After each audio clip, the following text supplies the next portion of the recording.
આપ સૌને મારા નમ્ર વંદન।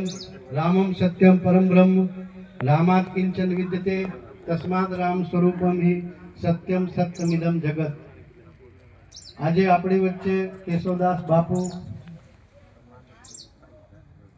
બ્રહ્માંડમાં બ્રહ્મલીન થયા છે, ગૌલોકવાસ થયા છે અને ભગવાનના શ્રી ચરણોમાં એને સ્થાન મળ્યું છે।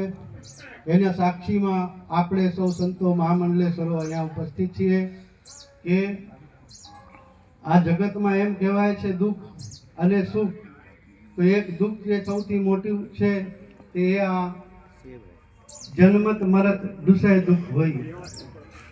એક જન્મના સમય દુઃખ આવે છે અને એક મરણના સમય દુઃખ આવે।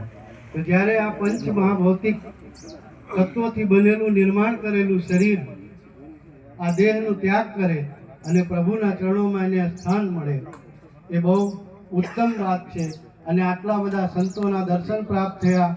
પૂજ્ય શ્રી શત્રુંજય મહામંડળના શ્રી મહંત શ્રી આનંદદાસજી મહારાજ એ ખૂબ આજે સંતો ઉપસ્થિત થયા છે તેના પછી અને દેવ થયા પછી કેશવદાસ બાપુ પછી જે જવાબદારી સંભાળી છે ત્યાર પછી આટલા બધા સંતોના આપણને દર્શન મળ્યા અને આપણા સૌ જે અહીંના ભક્તો છે, આયોજકો છે, સ્વયંસેવકો છે તે સૌને ખૂબ ખૂબ સૌ સંતો વતી ધન્યવાદ। જય સિયારામ। જય